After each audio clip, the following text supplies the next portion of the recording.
I'm gonna start this by saying that the first half of 2025 was a little bit slow for new rap albums in my opinion. But man, does that make something this incredible shine even brighter. Yes, ladies and gentlemen, today you are getting my first overall positive album review in this format. To be fair, it is only my third one like this, because I am going to be talking about the first new album from Clipse since 2009, Let God Sort 'Em Out. The question here isn't if it's good, the question is, how good is it?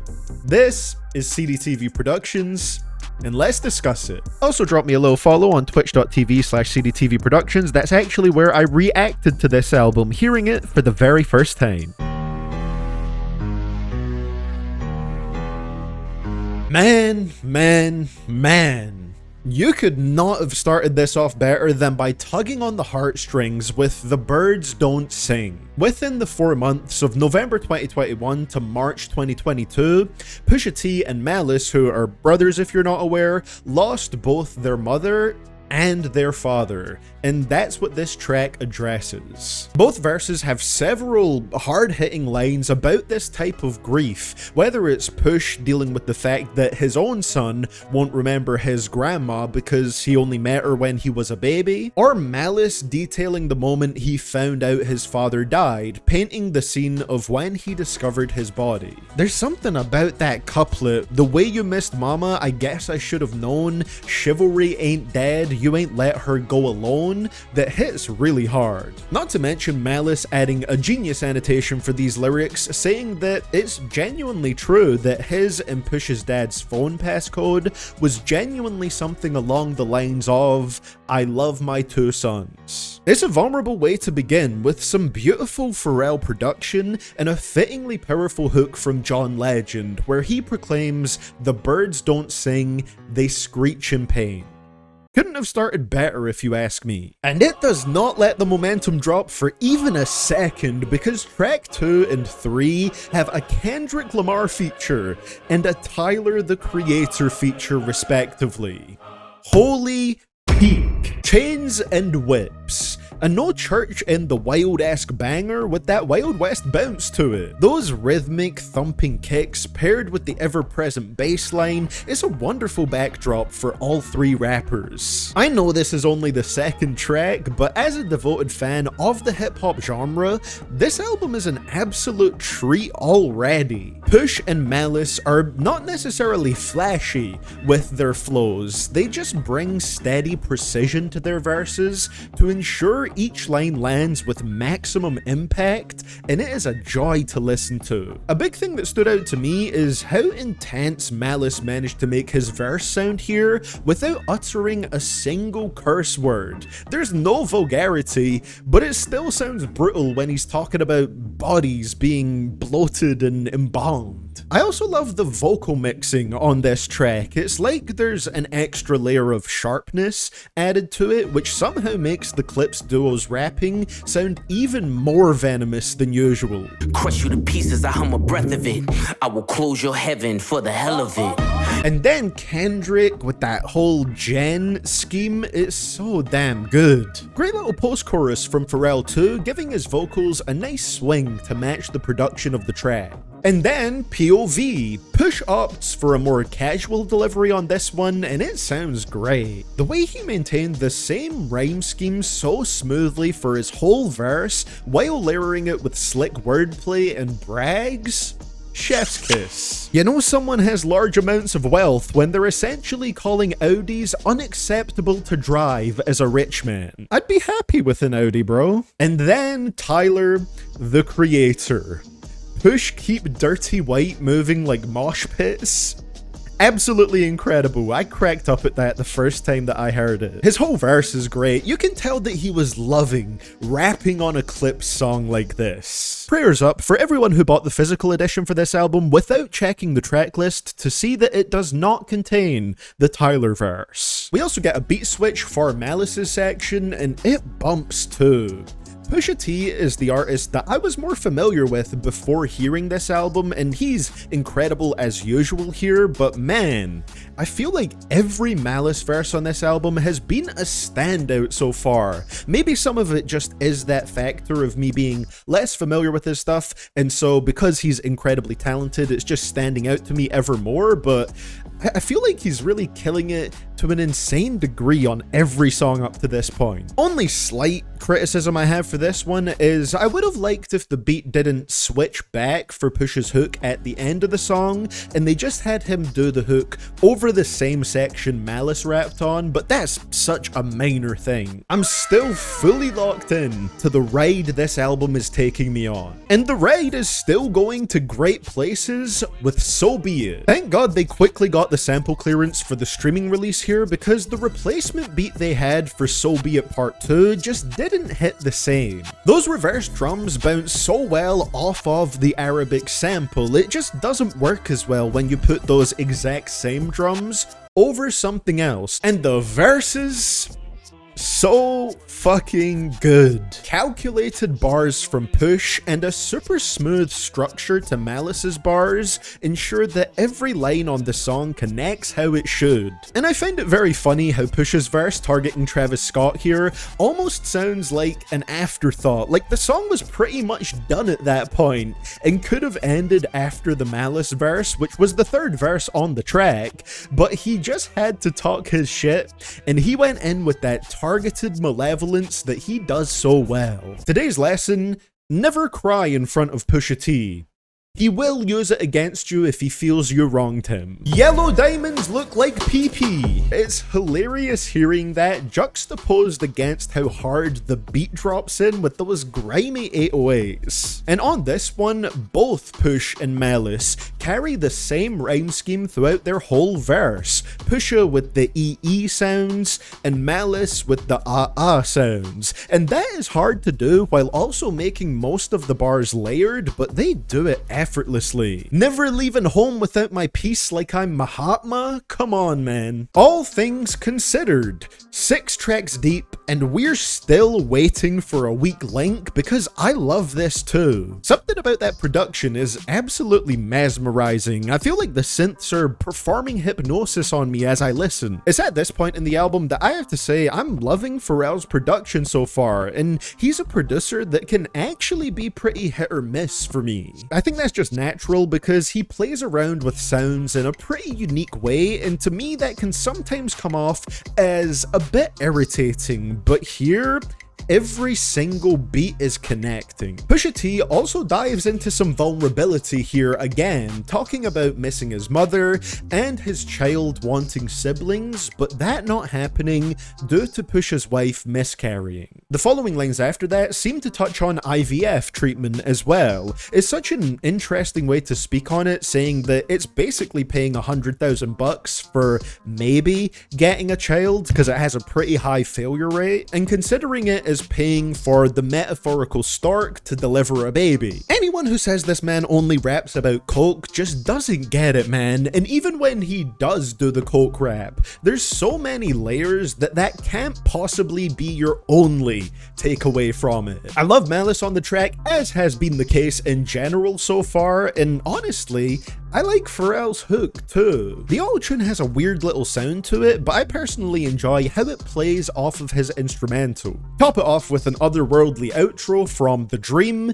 and you've got another top tier song. That's pretty much the first half of the album right there, and look how good we have it already, man. Not a single skip, not even really a single weak point so far. Pusha T, Malice, and Pharrell have been firing on all cylinders, so let's see if that continues going forward. Mike Tyson blow to the face. This is what I'm talking about when I'm saying even when Push does do a coke rap track, there's so much to love about the bars. The snow alone fill up a mobile home, the Bezos of the nasal, and then just the metaphor it revolves around with Mike Tyson blow to the face being cocaine that packs a punch. It's effortlessly hard. Also, notable moment, I think this is the first track on the album where Malice curses. The track must have just been so hard that it brought some extra intensity out of him. Earnings before interest, taxes, depreciation, and amortization. Man, that sounds a lot less smooth than just calling it EBITDA. EBITDA? Even that kind of trips me up. Have I mentioned that I love this album? Because it's still going consistently strong. Just under 2 minutes on the runtime here, and that leads to a song that constantly drives forward, with the beat softly jabbing at your ears as it plunges ahead. And anything that samples Kool and the Gang's Summer Madness synth instantly scores points for me. It is always an elite sample. Every time it just continues going up in pitch, whew, that pleases the nut. We get our first Pharrell verse on the album over this one, and he breezes over the beat with his luxury lyrics. And we get an instance here of Push and Malice trading bars on the last verse, which is a great way to further show off their chemistry. A short track, one that I almost wish was a little bit longer, but a favorite for me for sure. Also, if you allow me to fantasy book this album a little bit, I know we already got Tyler on POV,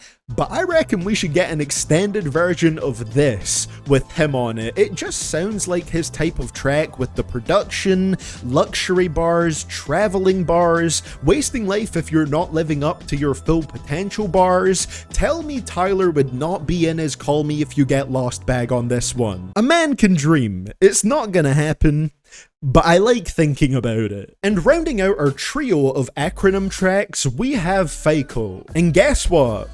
The album is still great, man. To not have a single weak link this deep into the album, this is what albums should be, man. Stove God Cooks is featured here for the chorus, and he comes through with those melodic vocals that might not exactly be perfect singing, but exude personality. You can make anything work if you've got some charisma, man. It took me longer than I'd like to admit to catch the fatty, one eye closed wordplay on that chorus. I feel like those bars are becoming as common as Stevie Wonder or Ray Charles blind bars. I'll be keeping more of an ear out for his stuff going forward. This was really nice. Obviously, I've seen him featured a bunch on Griselda projects, but I'll be honest, I didn't really pay that much attention to him before.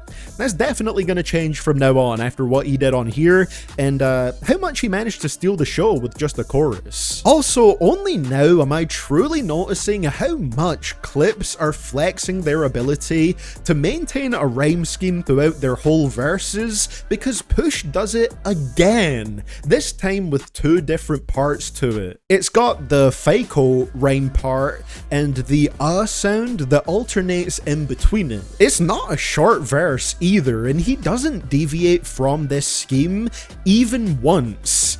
Incredible. Genuinely, it wasn't until reading through the lyrics that I realized how much they do this on this album. It's so cool. And Malice does it too. He alternates between the waistline and drum rhymes, and try it yourself. It's hard to constrain yourself to a scheme like that and still make it work with a flow, plus having actual things to say. This is what I mean when I say this album is a dream for rap fans who deeply enjoy the art behind rapping. Inglorious Bastards follows that up, and here we get a little extra blast to the Clipse past with a feature from Abliva, who has appeared on every Clipse album to date. And here he stands out, coming in with his confident delivery and the incredible opening bar, "Been playing in the snow like Rudolph."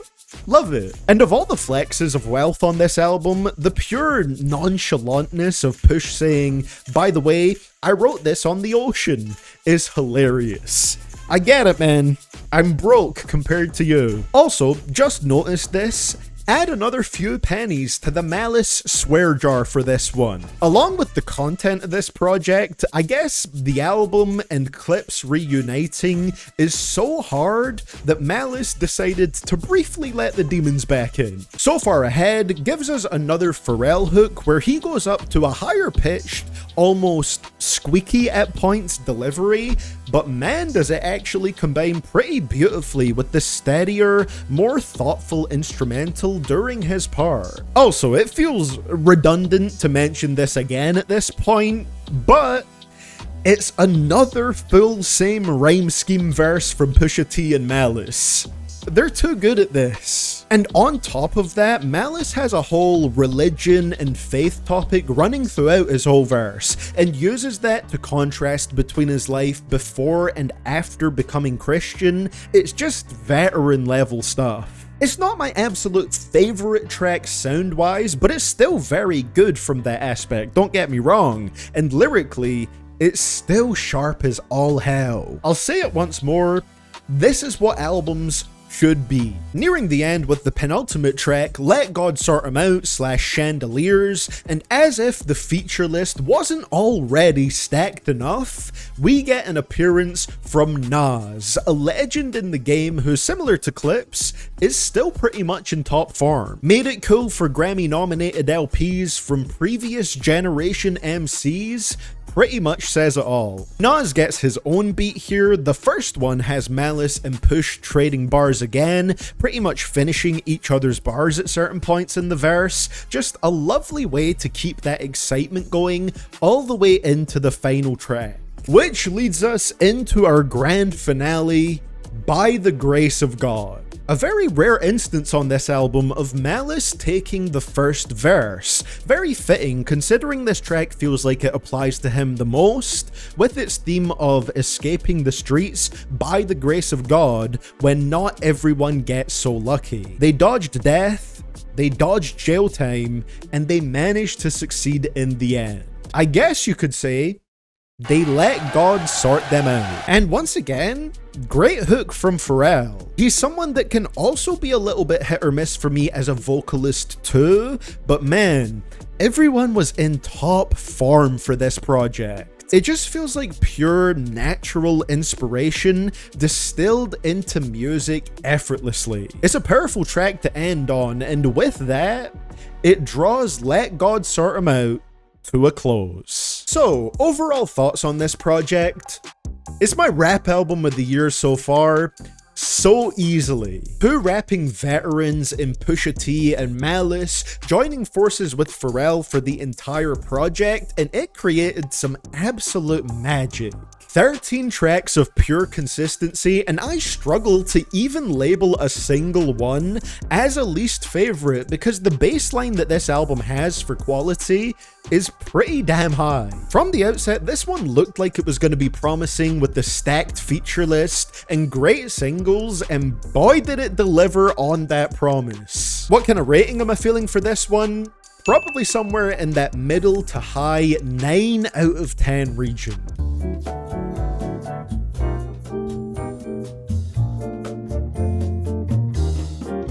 In short, what a comeback for Clipse. This shows that in hip-hop, age doesn't really matter when it comes to delivering quality music, because at the ages of 48 and 52 respectively, Pusha T and Malice are arguably better than ever. So ladies and gentlemen, what did you think of Let God Sort 'Em Out by Clipse? Let me know down in the comments below. I'm going to be revisiting this one until the year comes to an end, and probably past that as well. Very much looking forward to getting my hands on a physical copy, if I can find one out here in Toronto. On the screen right there, I've left a video linked for you guys to check out if you would like to do so, and either a link to my Patreon or Twitch. I have not decided at the moment which one I'm going to do, but Twitch is where I do a lot of these album reactions now, so I'd really appreciate you going and checking that out. And with that being said, much love to my channel members and Patreon supporters on the screen right now, with a special shout out to Henry Flores,